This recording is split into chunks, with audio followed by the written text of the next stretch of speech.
There is nothing better for a man than that he should eat and drink, and that he should make his soul enjoy good in his labor. So here we are at Avenue Road and Bloor Street, famous intersection in downtown Toronto, next to the historic Church of the Redeemer.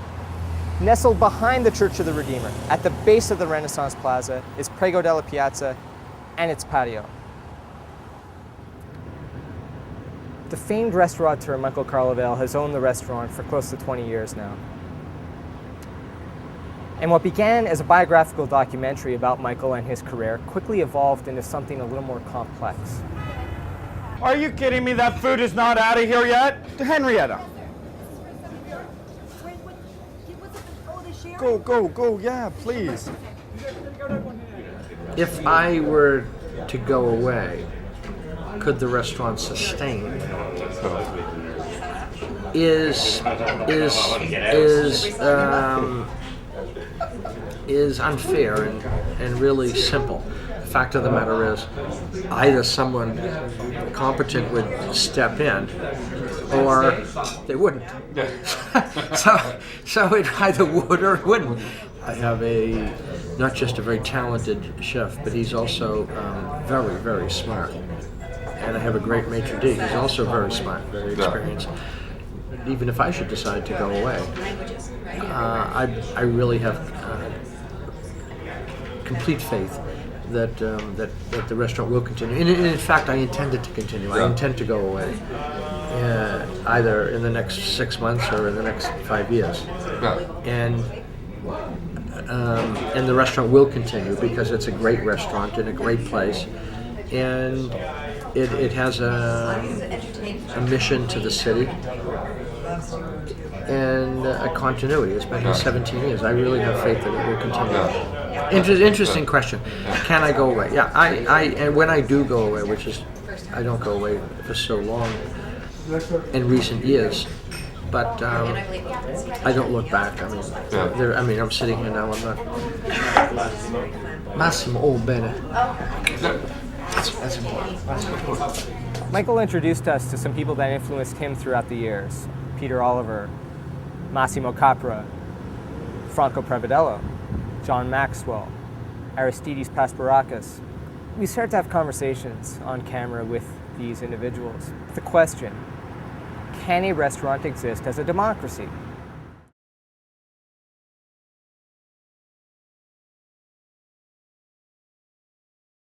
Starring renowned restaurateurs, Micheal Carlevale, Franco Prevedello, Peter Oliver, John Maxwell, Aristides Pasparakis, Massimo Capra, and chef Stephen Ricci.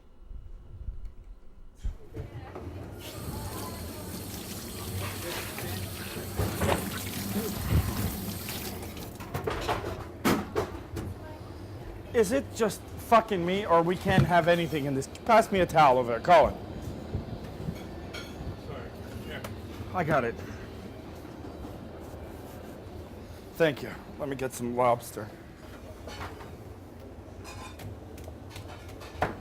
I was working as a sous chef at a restaurant here in Toronto called Jump, and I had a friend. He owned a restaurant called the Boston Club, which was right across the street from Jump.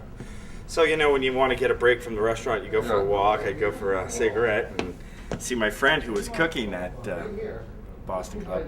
And I was standing there in my chef whites and my pants, and in comes in this guy with these glasses, and he looks at me and he goes, "Who the hell are you?" And I said, "Who the hell are you?" He goes, "I'm the proprietor." And I said, "You have a great place here." I said, "I'm Steve." And so I left, and then I talked to my friend that night, and he goes, the boss, he says you're larger than life." I said, "That's your boss?" I said. So again, he saw me, and he goes, "I think me and you should talk." And I said, "Sure, let's talk. Anytime you want, let's talk." And that's it. I went for an interview with him. And it was the funniest thing. He was wearing these whale pants. He has these blue pants with little whales on it. And he has this plastic fish tie on. And I'm looking at this man, and I'm going, "Oh, well." And he goes, "Well, obviously, we don't need to discuss food." you know how to cook, or else we wouldn't be seeing each other.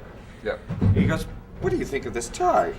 And I said, oh my God. I said, that tie is brilliant. I said, you could eat the lobster, the butter drops on it, you just wipe it, and you're off.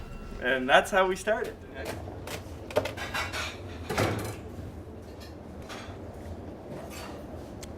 It's just not sweet enough. Hard shell lobsters are phenomenal. Phenomenal. Some people though like the soft because they think the meat's a little tender, but that's bullshit.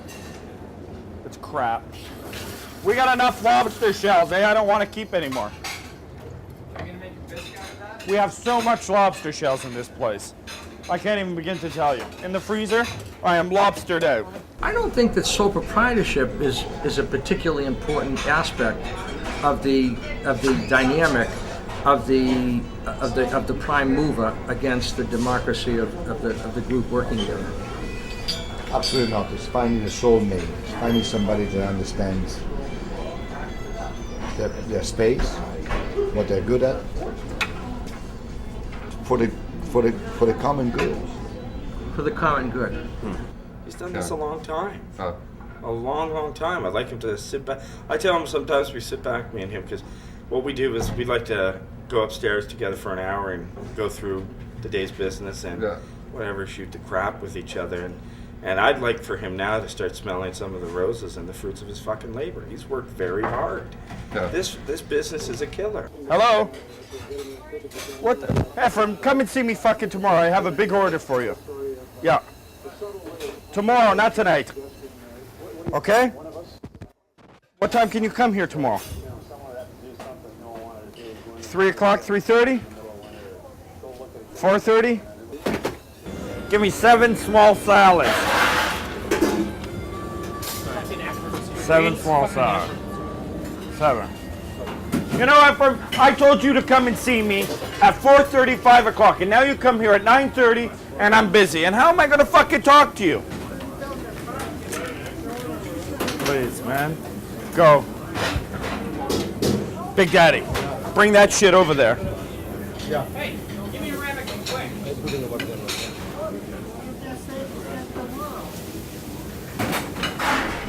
Unless you've got that power in your stomach when difficult things happen,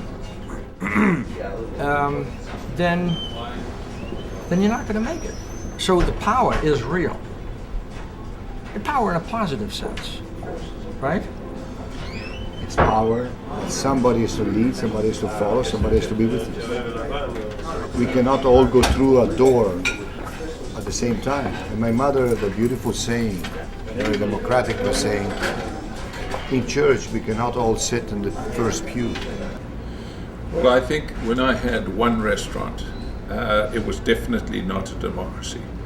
You know, I was there most of the time, and I could see all of the plates that went out. I could see all the employees when they arrived, and I worked, 14, 16-hour days. And that can be, in one location, can be a very effective way of managing. Any restaurant that relies to any degree, to any large degree in terms of, say, establishing a paradigm or a philosophy for what is to happen, other than the owner, if he's not the one doing it, then anybody else can take it away on a tangent that has nothing to do with what originally was started, what was done. In independent restaurants, those are standalone enterprises. The decisions are made by the person who has the vision.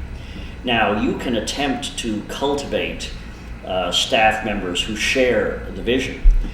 In fact, I think that is one of the great requirements of managing an enterprise, is to somehow convince those who work with you or for you that the vision is of lasting value, that it is of universal value. Nonetheless, however, you're convincing them. You're the person with the vision. When you expand, you learn, as we all do in business, that you just learn. and you learn that you have to work through people. And we decided that the thing we needed to do was to train people and help them. But also more important than training is create an atmosphere where people can achieve their potential. Right. And a lot of that comes from having them believe in themselves and having them realize how much potential they have. So it becomes a very interesting intellectual exercise as to what kind of an environment you create where a person, all of a sudden the light bulb goes off in them and they realize that they can be a superstar. But in the kitchen is always my decision, it's my problem. But because the guest has the power. The guest has the power, yes. And your partner in the front serves the guest. That's right. And you serve That's your right. partner. That's right. Who serves the guest. That's right. But he would never pointlessly frustrate, even though you have the power. Yeah. It's that power isn't to frustrate. The power is to serve. Yeah, exactly. But you cannot charge them too much, you cannot scream at them, you cannot say anything, even if it's dead wrong. You do that in any other profession and you are out on your ass. A lawyer charges you $300 an hour just to look at you. The streets are littered with the corpses of very, very talented chefs whose restaurants have failed because they have no idea how to manage people. I got a 10-ounce strip loin, medium rare. Can I use the steak? What? Can I use the steak? Yeah. No, that's another table. What is that? Sliced Parmesan, some olive. Not in the mussel plate. No, it's a separate. Okay, so give me Parmesan, olives, and... All right. A little olive oil. Got it. Cheese on pasta. Very good, Jeffrey, very good. Very good, Jeffrey. Good job, buddy.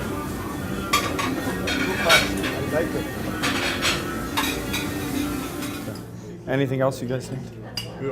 Okay, thank you. All right. What? Don't charge him for the calamari.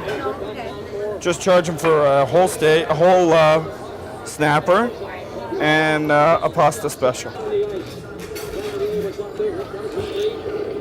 You see, a restaurant should be like a work of art.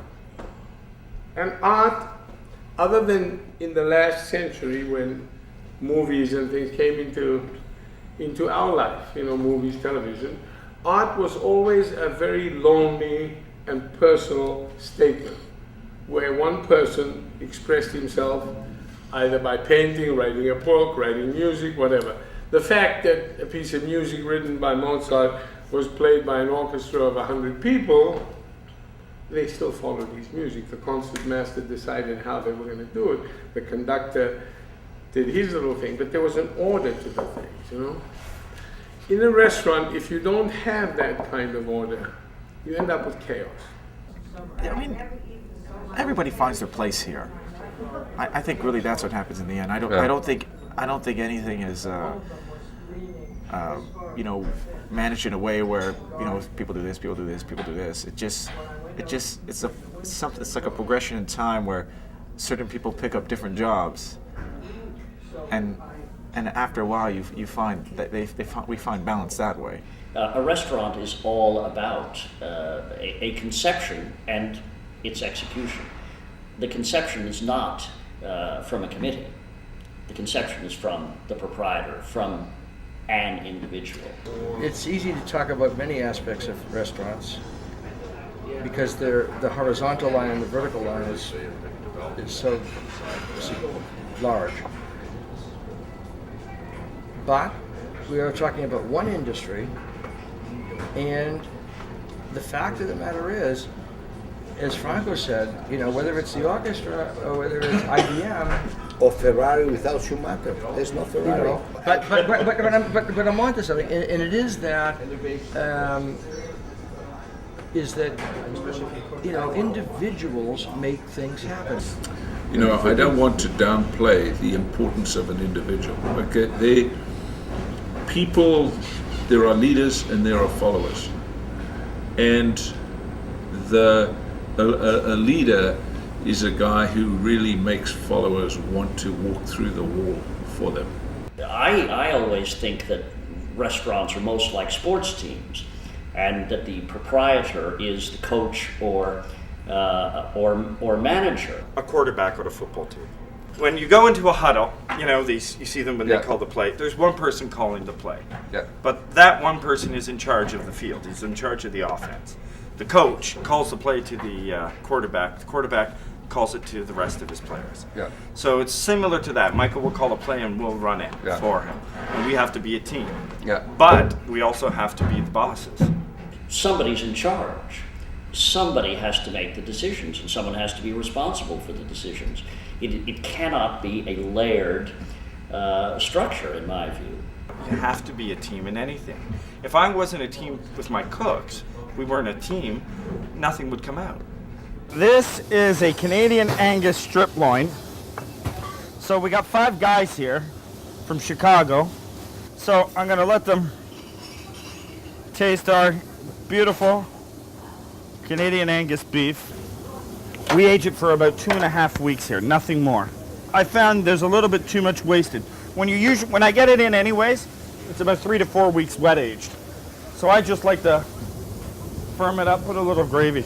I just like to firm it up. See? Great marbleizing. Look at that, beautiful. People know we dry age our beef, and it's a little secret in the city that you can come to Prego and have a really good steak. Try that is delicious. You got it. Pineapple! So the prime mover bumps up against these. You bump up against fiscal limitations, then you bump up against demographic limitations, then you bump up against age limitations. Then you open and another physical restaurant because you think you can do better. And so that has to be put on the table. It's a very debilitating way of life. Oh, this is great agnolotti. Oh, thank you.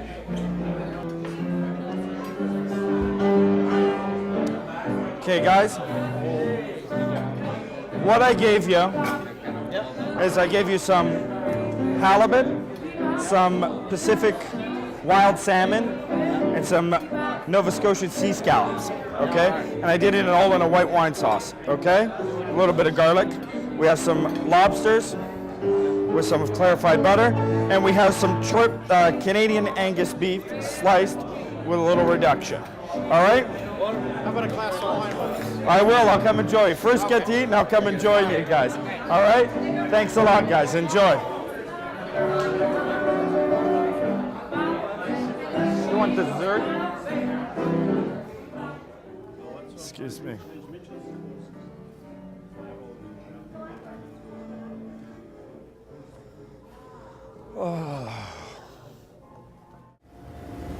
I get tired of making the same 6 desserts. And basically I can make whatever I want. If they don't like it, they'll ask me to change it. And that's fine, I don't mind.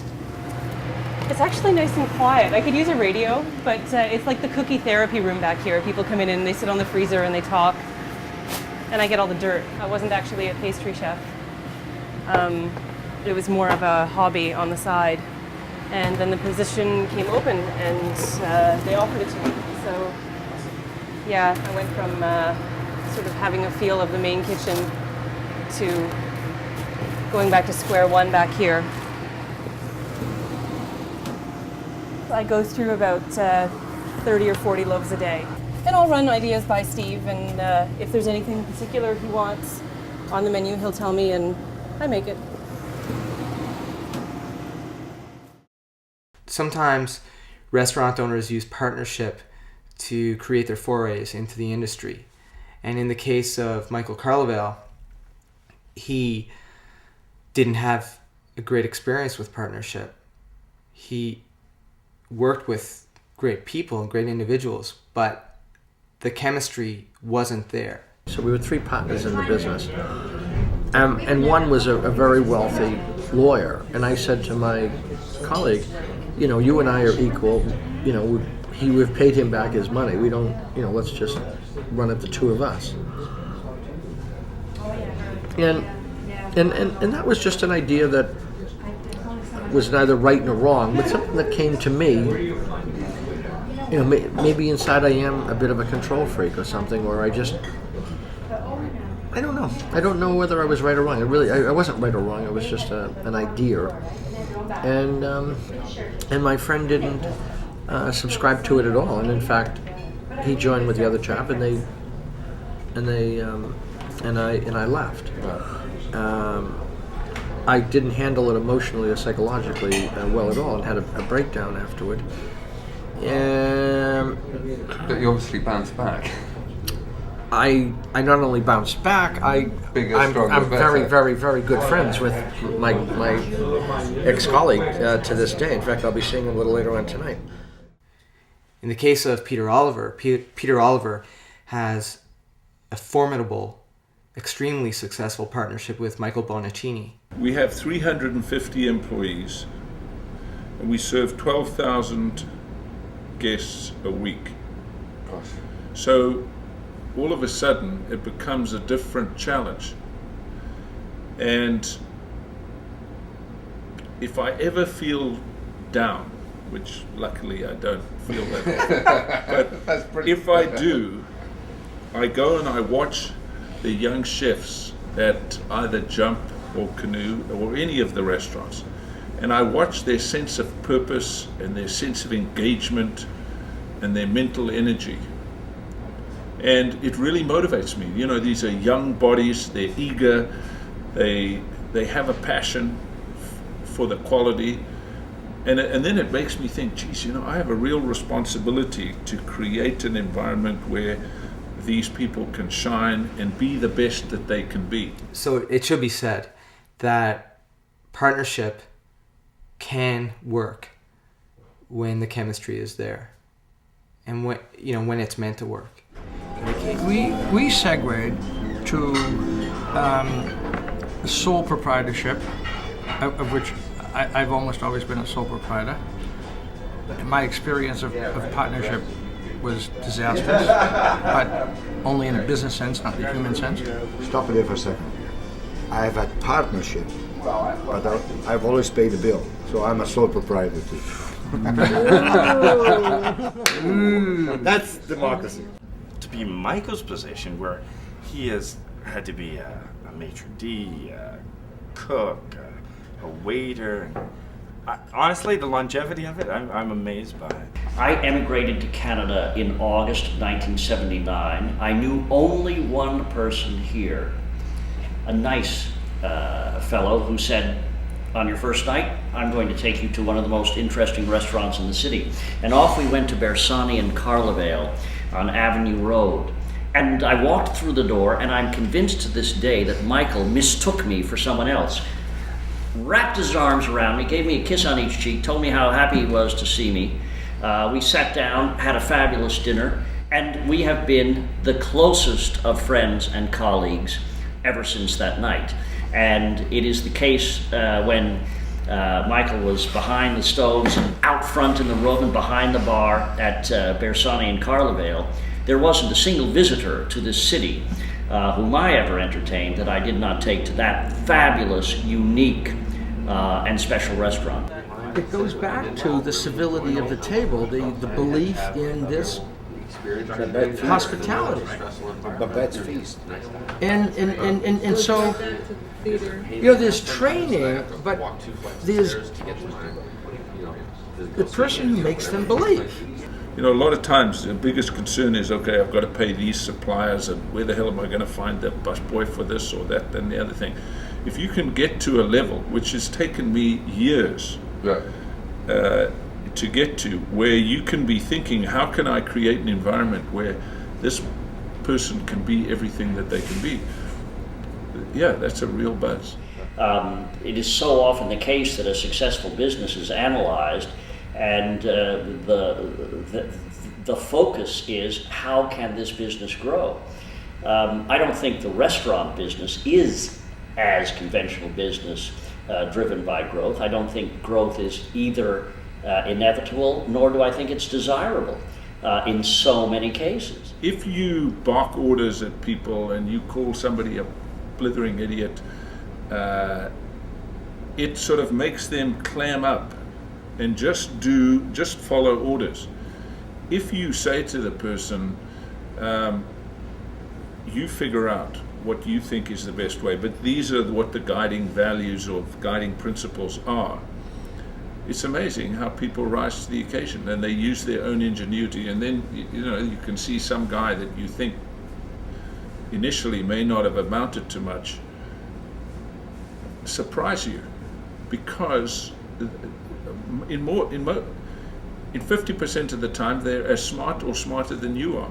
The moment you start getting into a big operation, bigger than 40 seats, you start having a restaurant where certain expertise is required in different areas so that you may function. If it's a restaurant like Micheal's, which is still within the realm of a restaurant that can be run by an owner with a group of people who have a certain expertise on the floor, in the kitchen, and in the bar, and he has some kind of rapport with them, they respect him enough that they will follow what he wants. And if they do make any innovations, it'll be in sort of conjunction with Micheal, so that they fit into what his philosophy is of what he wants to do. You're still all right.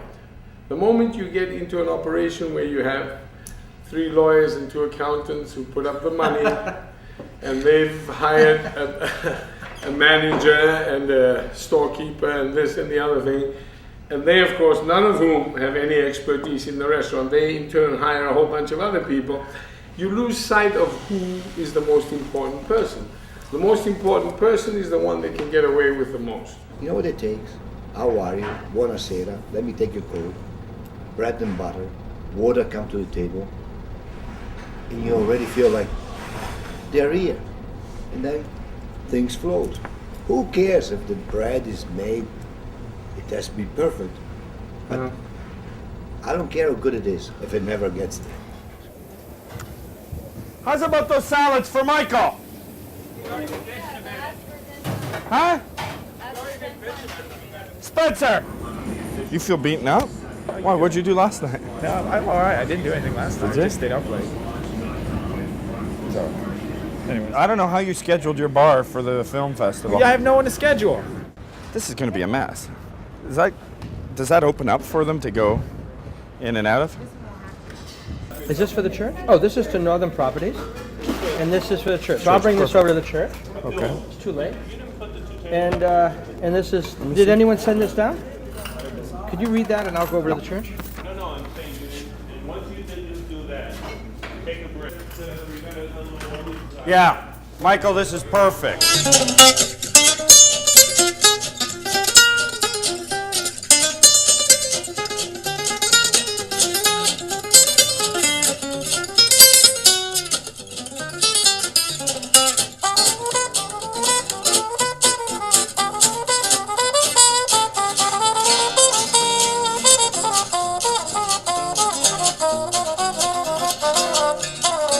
If you're done with those, I will buy them off you. 30 each.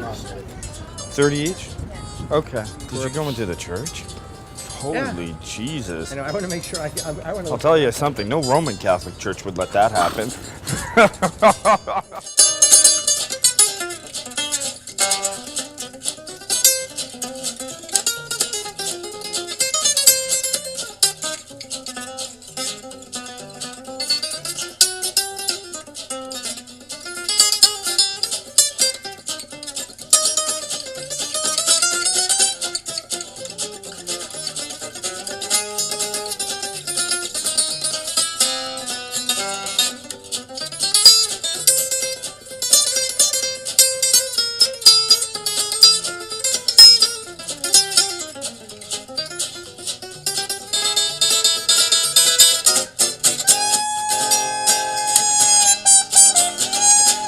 We got to see if that bed is fully functional. Any volunteers? I'm going to tell you something now. They beat you to it. And that's your church. As a cook and a waiter, you reach the end of the amount of satisfaction you can absorb you know, Massimo's a chef.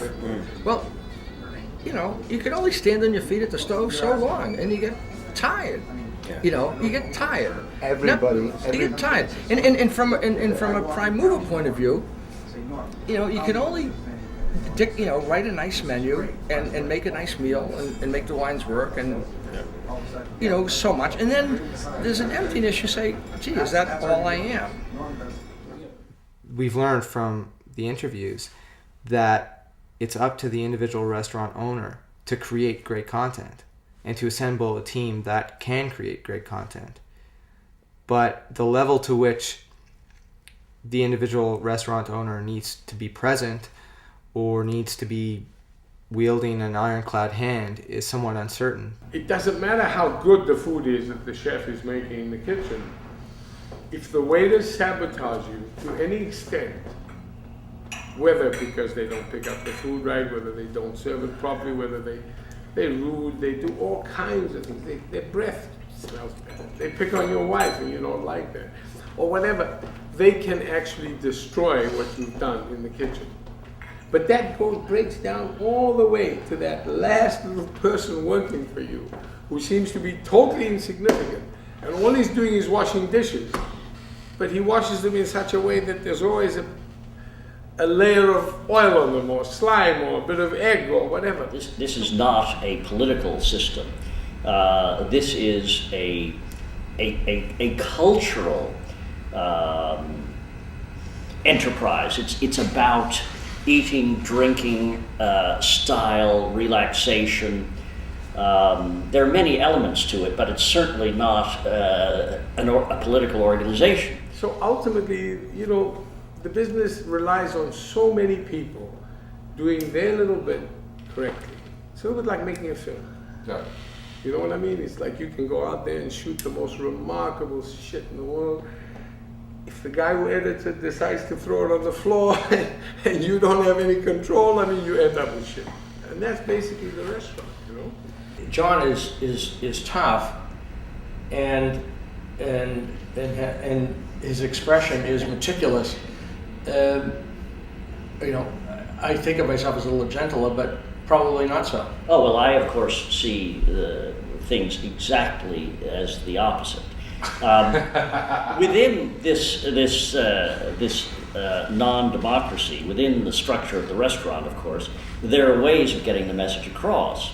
Micheal is a notorious screamer and a bit of a bully. Quite unreasonable and endearingly so, one must add. Otherwise, the people who stayed with him wouldn't have stayed with him. Nonetheless, however, I would argue that I am the much more gentle, kind, sympathetic, and make it my business to establish very personal relations with the staff. When you interview, you have to be extremely demanding, and so that you're getting the best, and you have to create a place where it is the best people's first choice at which to work. So then if you're getting the cream of the crop, there's a real onus on you to sort of meet the standards that those people have a right to expect. Just tell me what you want. The 4 pastas that we have in platters, Italian style, except for the recipe. Gotcha. Just send them right away as soon as you can. How many platters? Hey, how many platters do you think? So how many orders? Well, You want 20 half orders. 20 half orders now? No, full orders. 20 full orders. What kind of platters do I have to carry them all? All 4 pastas, right? All 4 pastas. Give me all 4 pastas for 20 people on platters.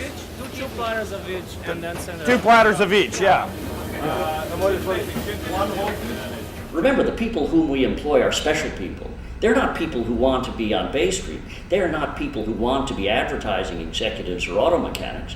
They want to work in the restaurant business.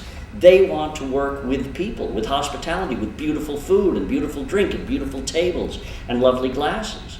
They are people who are predisposed towards sharing our vision of the traditions of hospitality. This is not the coffee shop. You know, these people are highly selected, self-selected. Like, there's so many brilliant cooks, but there's not a lot. Chefing is different. I keep telling these kids, you're a great cook, that's fine, but now lead 21 people. They will work incredible hours just because they're so passionate about what they're doing. The quid pro quo is that they are learning. And the learning shouldn't just be a byproduct of being there. The learning should almost be the number one, because the money and the way the business runs will take care of itself after that. Just as every single one of them is capable of destroying it, so every single one of them is capable of giving that little bit extra and making it into something more than even you had envisaged. Now this is, in the best of worlds, you choose the right people, and the right people is more a question of how they are, how they feel as human beings, not how competent they are at putting a plate on your table. That's the basis. That has to be the basis. I mean, you can't dislike serving people. I mean, that's going to come across, and people will notice that. I definitely tutor the staff in how to when a group comes in. Yeah. Invariably, I go to the table and say to them, look, if you order a la carte, you know, it's going to be very hard on the kitchen to get the food out evenly. Why don't I send a selection of these starters, and then afterward I'll send you a little dish with some risotto and some pasta. A vegetarian, so it doesn't offend anybody. And then you choose a main course. And in doing this, I'm not putting my hand in their pocket. I'm getting them a string of dishes which represent the gastronomy that I represent. And they get to the end feeling really quite wonderful about their food experience. That turns me on. That gives to them not just my product, it gives to them my hospitality. I love that. If in the restaurant business we don't think about things like that, then we're going to be relegated to this sort of position where we are not on the same league with other industries. And there's no reason why the restaurant industry can't be one of the most sophisticated industries that exists, as sophisticated, as high-tech, as medicine or anything else. This is a fascinating business. Food is language. Food is the ingredients, which is a vocabulary. Grammar is the technique and the methods with which it goes together. And then it has a cultural expression. Whether it's coffee, whether it's ice cream, whether it is the place of pasta in the meal. And here we have gone through 25 tumultuous years of eruption, and it got away from us, and you have a lot to answer for in terms of eruption with its alcohol, etc. And at least I didn't go fusion like some of us did. Yeah, well. No, nobody at this table. No, okay. I've trained the staff when young people come in to fall all over them and make sure that they are not intimidated, that they are not exploited with the wine, and that they feel great about their experience in fine dining, so that they Want to do it again. But that they're not intimidated or preyed upon. When I was young, I was preyed upon sometimes, and I remember it and I resent it. Because I loved going out to restaurants, but I didn't always know the ropes. And a couple of people in France got kicked in the shins and punched because they were rude to me, and I didn't like it. Really? Yeah, I really don't like it. At least you didn't go fusion, but you did. You did erupt. And the fact. Be quiet. Even if you wear the tie tonight, I didn't erupt. I evolved because I saw what California did with Italian cuisine is what the Italian could not do. They exposed it. My friend, person that started when I started and they just blossomed was Wolfgang Puck. He took an Austrian to make pizza famous. When I went to see what Jeremiah Tower was doing with polenta, us in Friuli or Veneto never dreamt of it. When I saw Zuni Cafe in San Francisco do a polenta and lamb sausage, we had no idea. We just did polenta as slab food. They made polenta like caviar. This is where the Italcal evolution came. We did not come out of the lasagna and cannelloni school in this country. Oh, in fact, they took us further. In fact, we did, and you were on the edge of that, and you were. This is a little in depth. His English is much better. No, we love that. We love that. need you. I couldn't find a Italian cook that could cook, so I took a good French chef. Well, my Italian's ideas, and we made Italian rock. Slow down, I know more about beer. You have a conflict of interest over here now. No, I don't at all. Who do people go to when they're feeling poorly? Who do people go to when they need cheering up? Who do people go to when they want to celebrate? Who do they go to when every other business is closed? Who's there on Sunday? Who's there late at night? We are. Who sacrifices his or her personal life to make other people comfortable? We do. On the other hand, if you think you matter, just go and apply for a bank loan and tell them that you're in the restaurant business. My mom was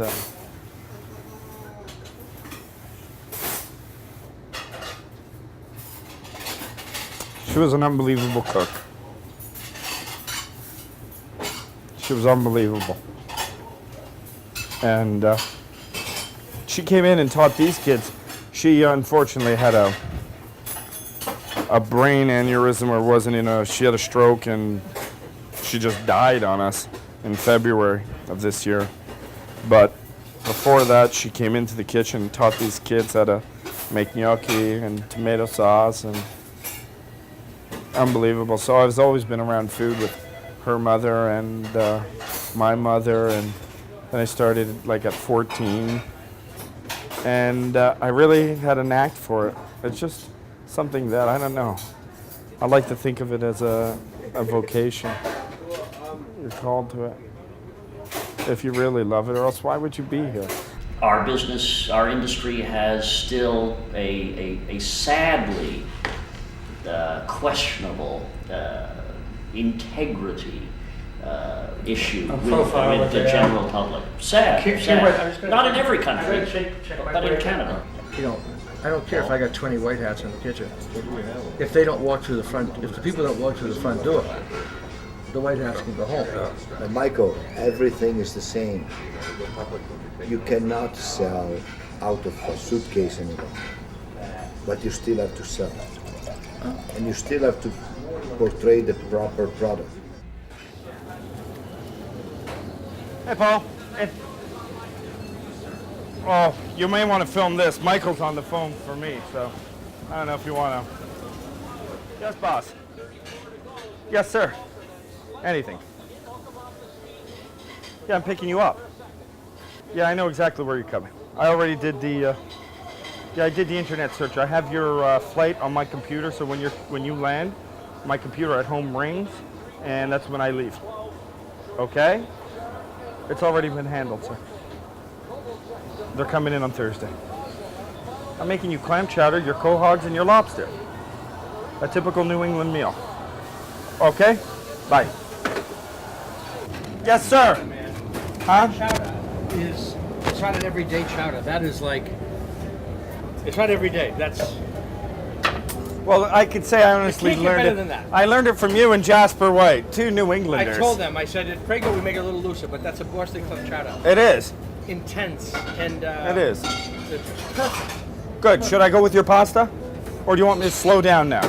No, give us about 8 minutes. Small. And Very small. Yeah. Perfect. All right. Thank you very much. Yeah. La torta di crave. Sì, come? Ci vuole sempre limone, ci vuole sempre un po' più morbido. Okay, I understood that. Yeah.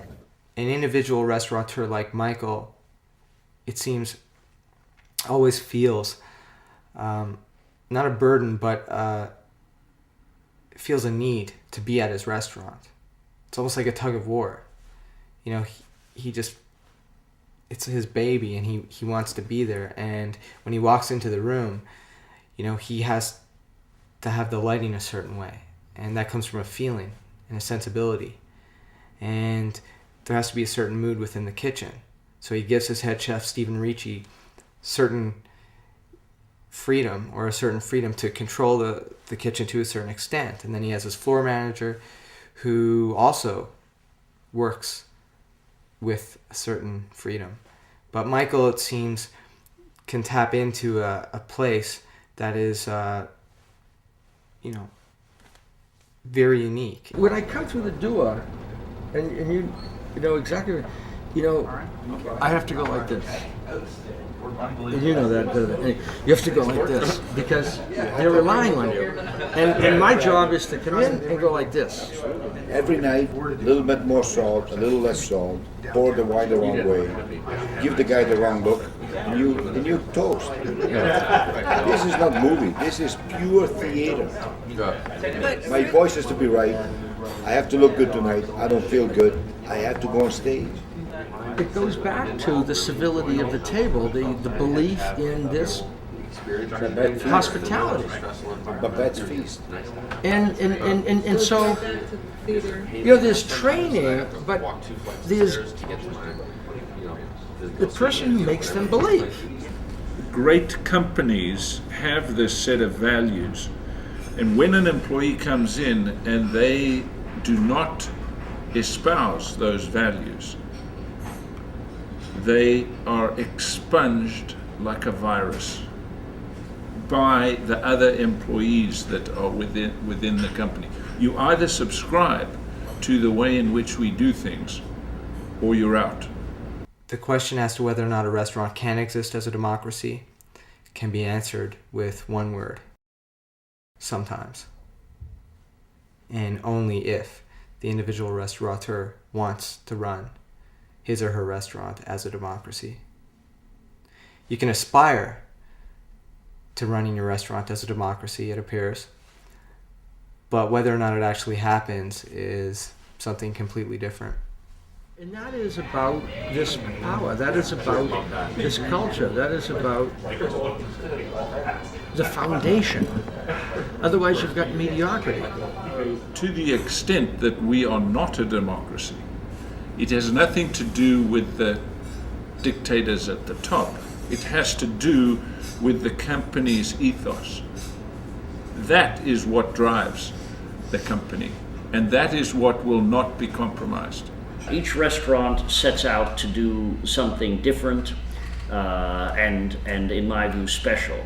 How well it succeeds in realizing that, doing that which it set out to do, is its measure of success. Nothing to do with finance, in my view, nothing whatsoever. Really nothing to do with popularity. Everything to do with achieving its artistic vision. I told you, for a restaurant to function well, it would be best if it had an enlightened, benevolent dictator. The curtain goes up. Everybody's perfect. The napkin is on, the table is clean, the glasses are sparkling. It's that excitement that gets you going every day. Money's nice. Listen, come on. You've been up and you've been down. You know, money's always nice. Money's it's not nice. a matter. Well, it's not a matter of taste. But to do it, because if you're a bad when you're the cook, prime, when you're the prime mover, just leave it. When you're the prime mover, and there's no money, it's not going to happen.